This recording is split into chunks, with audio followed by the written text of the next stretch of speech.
Dan Anda menyaksikan Breaking News CNBC Indonesia. Kita akan update perkembangan pasar saham hingga pukul 10.02 waktu Indonesia Barat. Pada perdagangan hari ini, investor patut mencermati sejumlah sentimen yang datang baik dari dalam negeri maupun luar negeri. Sentimen pertama datang dari global. Ya, ambruknya kinerja bursa saham Amerika Serikat serta meningkatnya kekhawatiran resesi di Amerika Serikat diproyeksi akan mempengaruhi pergerakan bursa di hari ini, Ade. Selain itu, masih suramnya bursa Amerika Serikat dikhawatirkan akan menjadi sentimen negatif kepada pasar keuangan saham di dalam negeri pula. Ya, aksi jual atau net sell-off oleh investor asing dalam jumlah besar bisa kembali terulang pada hari ini. Dan dalam 2 hari terakhir, net sell di seluruh pasar selalu di atas 1 triliun rupiah. Betul sekali, Cinta. Lalu kita ke sentimen kedua yang masih dari global, yaitu perdagangan China yang ambles. Sinyal perlambatan global juga semakin nyata dilihat dari data perdagangan China.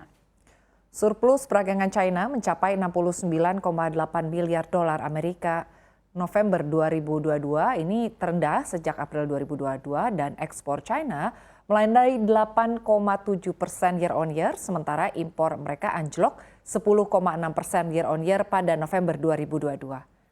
Dan kita ke sentimen terakhir untuk hari ini yang perlu diperhatikan masih datang dari pergerakan saham emiten teknologi yang perlu dicermati mengingat sektor tersebut ambruk dalam sepekan terakhir. Termasuk di dalamnya adalah PT Goto atau Gojek Tokopedia. Hari ini Goto akan menggelar Public Expose Incidental yang diharapkan bisa menjadi pegangan investor mengenai masa depan saham tersebut. Saham Goto jika kita perhatikan sudah ambruk selama 13 hari dengan total pelemahan menyentuh 51,8% yang tidak bisa dipungkiri.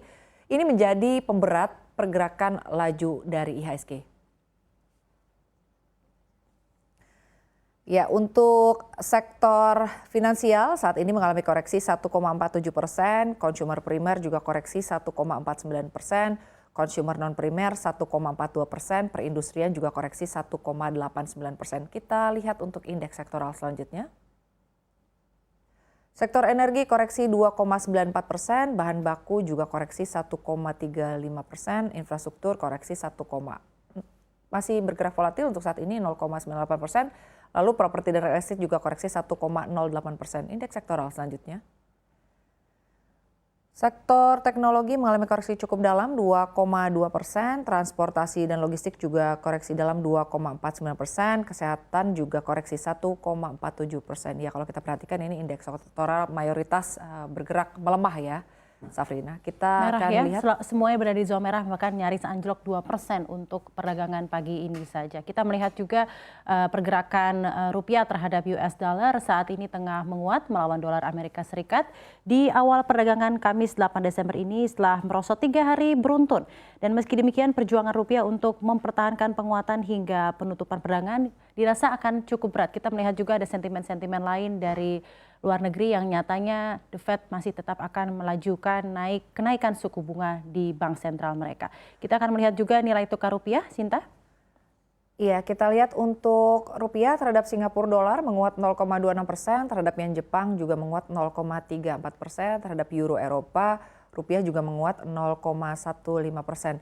Ya, tekanan bagi rupiah memang masih besar sebab pasar kembali ragu apakah Bank Sentral Amerika Serikat The Fed akan mengendurkan laju kenaikan suku bunganya di bulan ini setelah sebelumnya pasar melihat Jerome Powell akan menaikkan suku bunga 50 basis poin pada pekan depan. Tetapi jika kita lihat data ekonomi ini masih terlihat cukup kuat, ada kemungkinan kenaikannya 75 basis poin ini kembali akan dilakukan.